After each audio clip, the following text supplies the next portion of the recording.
बहुत साल पहले की बात है। लक्ष्मी नगर में एक बहुत बड़ा जंगल हुआ करता था।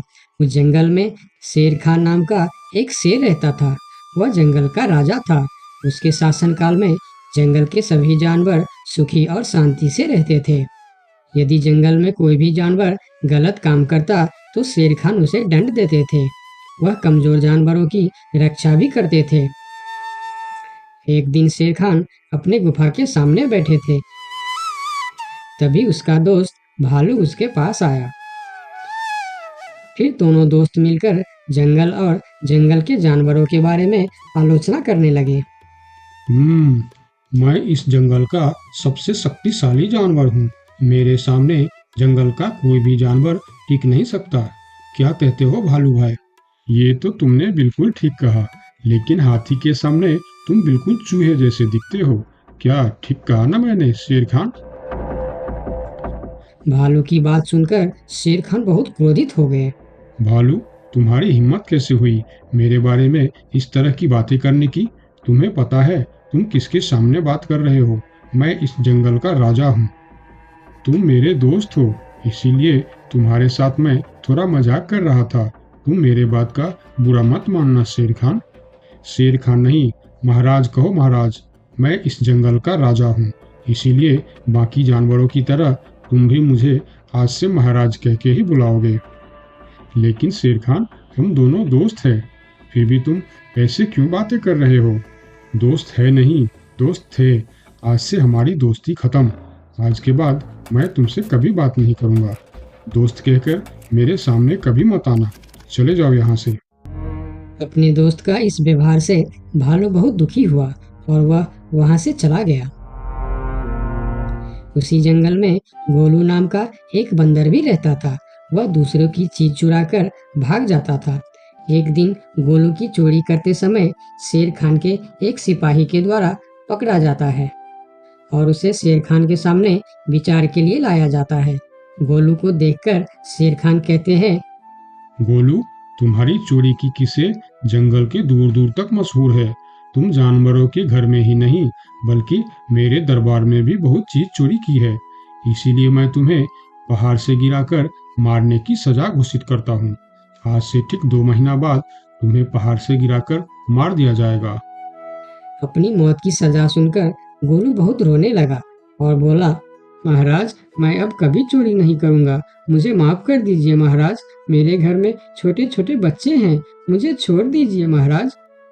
लेकिन शेर खान ने उसकी फरियाद नहीं सुना। तब एक सैनिक उसे ले जाकर जेल में बंद कर देता है।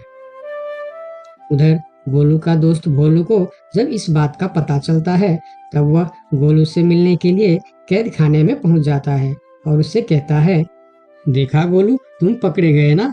मैं तुम्हें कितनी बार कहा था कि चोरी करना छोड़ दो। अब क्या होगा बताओ, कैसे निकलोगे यहाँ से? ये सब छोड़ो भोलू भाई, जो होना था वो हो गया। मुझे तो बस अपने परिवार की चिंता हो रही है।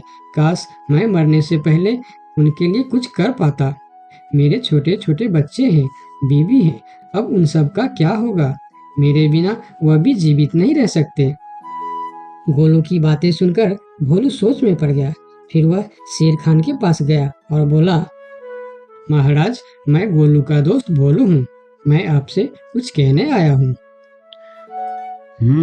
तो तुम गोलू का दोस्त भोलू हो? ठीक है, बताओ क्या कहना चाहते हो तुम? महाराज, मैं चाहता हूँ कि आप गोलू को कुछ दिन के लिए उसके परिवार के पास जाने दें, ताकि वह मरने से पहले अपने परिवार के लिए कुछ इंतजाम कर सके। मरने वाले का आखिरी इच्छा पूरा कीजिए महाराज। आप एक बार उसके परिवार के बारे में भी सोचिए। गोलू ने जो किया उसमें उसकी परिवार की क्या गलती है? अगर आप उसे कुछ दिन के लिए अपने परिवार के पास रहने दोगे तो शायद उसका परिवार बच जाएगा। मैं इस बारे में तुम्हारी कोई मदद नहीं कर सकता। अगर अपने परिवार से मिलने के बहाने गोलू भाग गया तो मैं किसको सजा दूंगा? शेर खान की बात सुनकर भोलू थोड़ा सोच में पड़ गया। फिर बोला, तो ठीक है महाराज, आप गोलू को छोड़ दीजिए। जब तक गोलू वापस नहीं आ जाता, मैं उसकी जगह कैद खाने में रहूंगा। और अगर वो कभी वापस नहीं आया तो क्या तुम उसके हिस्से की मौत की सजा भी लोगे? थोड़ा सोचकर बताओ। हाँ महाराज, मैं इसके लिए भी तैयार हूँ। भोलू की बात मानकर शेर खान ने गोलू को कैद से निकालकर भोलू को कैद खाने में डलवा दिया। तब बाहर निकलकर गोलू ने भोलू को बोला, दोस्त तुम चिंता मत करना, मैं समय से पहले ही वापस आ जाऊंगा। ऐसा कहकर गोलू वहां से चला गया और भोलू गोलू की जगह कैद खाने में रहने लगा। इस तरह बहुत दिन बीत गया, लेकिन गोलू वापस नहीं आया। तब एक दिन शेर खान भोलू के पास आया। देखा बंदर, मैंने कहा था ना गोलू वापस नहीं आएगा। अगर कल सुबह तक गोलू वापस नहीं आया तो शर्त के अनुसार कल शाम के समय तुम्हें पहाड़ से गिरा दिया जाएगा।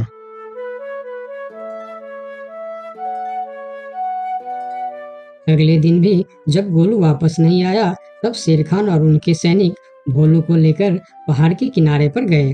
फिर भोलू को खाई के किनारे खड़ा करके शेर खान ने कहा, देखा ना मूर्ख बंदर, तुम्हारे दोस्त तुमको धोखा देकर चला गया। अब तुम मरने के लिए तैयार हो जाओ। लेकिन इस बार भी गोलू नहीं डरा और बोला, कोई बात नहीं महाराज, मैं अपने दोस्त के लिए मरने के लिए भी तैयार हूँ। मैं यह जानकर बहुत खुश हूँ कि मेरा दोस्त अपने परिवार के साथ खुश है। मेरे आगे पीछे और कोई नहीं है, मैं तैयार हूँ महाराज। शेर खान और भोलू के बीच बातचीत चल ही रही थी कि तभी थोड़ी दूर पर गोलू उनके और आता हुआ दिखाई दिया। फिर पास आकर उसने बोला, तुम्हें ऐसा करने की कोई जरूरत नहीं है दोस्त। तुमने मेरे लिए जो किया उसके लिए तुम्हारा बहुत बहुत शुक्रिया।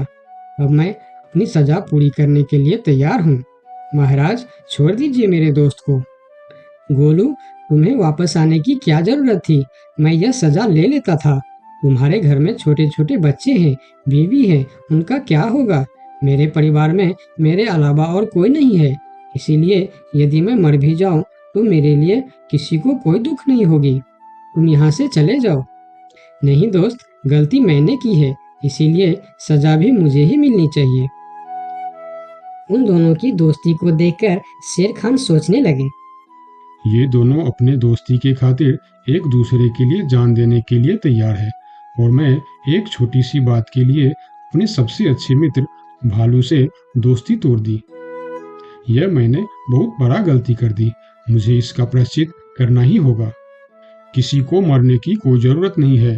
तुम दोनों की दोस्ती देखकर मैं गोलू की सजा माफ करता हूँ। और याद रखना गोलू, अगर तुमने फिर से चोरी की तो अगली बार मैं तुम्हारी सजा माफ नहीं कर पाऊंगा। नहीं नहीं महाराज, आज के बाद मैं फिर कभी ऐसा गलती नहीं करूंगा। आज से मैं ईमानदारी से मेहनत करके अपना परिवार चलाऊंगा। आपका बहुत बहुत धन्यवाद महाराज। ठीक है, अब तुम लोग यहाँ से जा सकते हो। उनके जाने के बाद शेर खान सीधा अपने दोस्त भालू के पास गया। भालू मेरा दोस्त, मैं यहाँ तुमसे माफी मांगने के लिए आया हूँ। मैंने जो उस दिन तुम्हारे साथ व्यवहार किया वह बहुत गलत था। मैं बहुत शर्मिंदा हूँ। मुझे माफ कर दो मेरे दोस्त। लेकिन महाराज, आपने तो कहा था। महाराज नहीं, शेर खान बोलो, शेर खान। आज से तुम मुझे महाराज नहीं, शेर खान ही बुलाओगे, क्योंकि दोस्त एक दूसरे के नाम लेकर ही बुलाते हैं। आज से तुम मेरे सबसे अच्छे दोस्त हो। गोलू और भोलू की दोस्ती देखकर शेर खान को अपनी गलती का एहसास हुआ और उसने भालू से माफी मांगी और दोनों फिर से दोस्त बन गए। तो दोस्तों, इस कहानी से हमें यह सीख मिलता है कि कभी-कभी दूसरे के अच्छाइयों को देखकर भी हम अच्छा बन जाते हैं।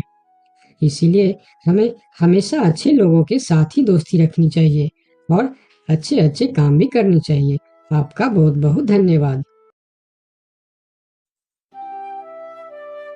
एक समय की बात है, लक्ष्मी नगर में एक बड़ा जंगल था। उस जंगल में सोनू नाम का एक हिरन रहता था, जिसे जंगल में रहते हुए काफी साल हो गया था। सोनू का इस दुनिया में कोई नहीं था। कुछ महीने पहले ही उसका माँ बाबा गुजर गए थे।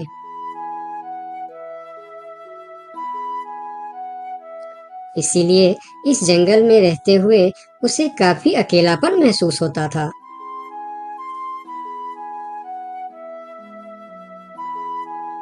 कितना बड़ा जंगल है हमारा, लेकिन फिर भी एक अजीब सा अकेलापन महसूस होता है। काश मेरा भी कोई दोस्त होता तो कितना अच्छा होता। तभी वहां से एक तेंदुआ और सियार गुजर रहे थे। सोनू को अकेला देखकर दोनों उसके पास आए और बोलता है, अकेले अकेले क्या कर रहे हो? हमसे दोस्ती कर लो, हम है ना तुम्हारे साथ रहने के लिए। क्या मैं तुम दोनों से दोस्ती कर लूं? तुम लोगों को काम है दूसरे को बेवकूफ बनाना और उनका खाना चुराना और परेशान करना। तुम दोनों से दोस्ती करके मैं गलत चीजों के अलावा और कुछ नहीं सीखने वाला। इससे अच्छा तो मैं अकेले ही ठीक हूँ। अब तुम दोनों यहाँ से जा सकते हो। अभी तो तुम हमारी दोस्ती को ठुकरा रहे हो, लेकिन वक्त आने पर तुमको हमारी दोस्ती की अहमियत पता चलेगी, देख लेना। ये कहकर वह दोनों वहां से चले जाते हैं। उन दोनों के चले जाने के बाद हिरन कुछ देर बाहर बैठा रहा। फिर धीरे धीरे शाम हो गई। तब हिरन भी घर के अंदर चला गया। अगले दिन सुबह जब हिरन अपने घर के बाहर बैठा था, तब हिरन ने देखा कि एक छोटा सा हाथी जो उसकी उम्र का था, वह धीरे धीरे उसके पास आ रहा है और उनके पास आके कहा, कैसे हो प्यारे हिरन? मेरा नाम गोलू है। मैं आज ही इस जंगल में आया हूँ। तुम्हारा नाम क्या है? क्या तुम इस जंगल में रहते हो? मेरा नाम है सोनू और इसी जंगल में मैं जन्म से ही रह रहा हूँ। तुम कहाँ से आए हो? तुम्हारे साथ और कौन कौन है? मैं पास की जंगल से आज ही आया हूँ। मेरा इस दुनिया में कोई नहीं है। क्या तुम यहाँ अकेले रहते हो? हाँ, मैं अकेला ही रहता हूँ। मेरा भी इस दुनिया में कोई नहीं है दोस्त। सोनू, क्या यहाँ कोई ऐसी जगह है जहाँ मैं अपना घर बनाकर रह सकूं? हाँ दोस्त, इस जंगल में ऐसे बहुत से जगह हैं जहाँ तुम घर बनाकर रह सकते हो। आओ मेरे साथ। फिर हिरन और हाथी जंगल के और भी अंदर चले गए, जहाँ हरियाली भी थी और जगह भी बहुत सुंदर थी। यहाँ तो मैं अपना पसंद का घर आराम से बना सकता हूँ। हाँ मेरे दोस्त, और इस काम में मैं तुम्हारी मदद करूँगा। नहीं प्यारे दोस्त, मैं अपना घर खुद बना लूँगा। मैं तुम्हारा फायदा नहीं उठाना चाहता। तुम मेरी बहुत मदद की है। ये सुनकर भी हिरन ने उसकी मदद करने का फैसला नहीं बदला और काम पर लग गए। जंगल से अच्छी लकड़ियाँ और पेड़ इकट्ठा करके दोनों ने मिलकर 2 दिन के अंदर ही एक झोपड़ी जैसा घर बना डाले। तुम्हारा बहुत बहुत शुक्रिया दोस्त। अगर तुम नहीं होते तो मैं इतना आसानी से ये घर नहीं बना पाता। शुक्रिया की कोई जरूरत नहीं है। तुम मेरे प्यारे दोस्त हो। ये तो मुझे करना ही था। उस दिन से दोनों की दोस्ती और भी गहरी हो गई। इधर शाम होने वाली थी। हिरन अपने दोस्त से विदा लेकर अपने घर की ओर चलना शुरू किया। हिरन रोज हाथी के घर आता और दोनों सारा दिन साथ ही रहते थे। एक साथ खाते थे और मजे भी करते थे। एक दिन सोनू हिरन हाथी के घर नहीं आया तो उसे हिरन के लिए चिंता होने लगा। वह फिर चलकर हिरन के घर जा पहुंचा। अरे क्या हुआ दोस्त, तुम आज मेरे घर क्यों नहीं आए? तुम्हें ना देखकर मैं बहुत परेशान हो गया, इसीलिए मैं इधर चला आया। दोस्त, मेरा तबीयत खराब है। पूरे शरीर में बहुत दर्द हो रहा है। मैं ठीक से खड़ा भी नहीं हो पा रहा हूँ। हाथी आगे आया और हिरन के शरीर को छू कर देखा कि हिरन को तो बहुत तेज बुखार चढ़ा है। दोस्त, तुम्हें तो बहुत तेज बुखार है, लेकिन ये सब अचानक कैसे हो गया? ये कहकर हाथी ने थोड़ा देर सोचा और बोला, मैं अभी आता हूँ। तुम बिल्कुल चिंता मत करना, तुम ठीक हो जाओगे। इतना कहकर हाथी वहां से चला गया और सोनू हिरन उसका इंतजार करने लगा। लेकिन कई घंटे गुजर जाने के बाद भी हाथी नहीं लौटा। हिरन निराश होकर बैठा रहा। थोड़ी देर बाद वही तेंदुआ और सियार उसके पास आ गए और कहने लगे, सोनू हिरन, तुम्हारी तबीयत का पता चला तो हमें बहुत दुख हुआ। ये देखो, हम तुम्हारे लिए खाना भी लेकर आए हैं।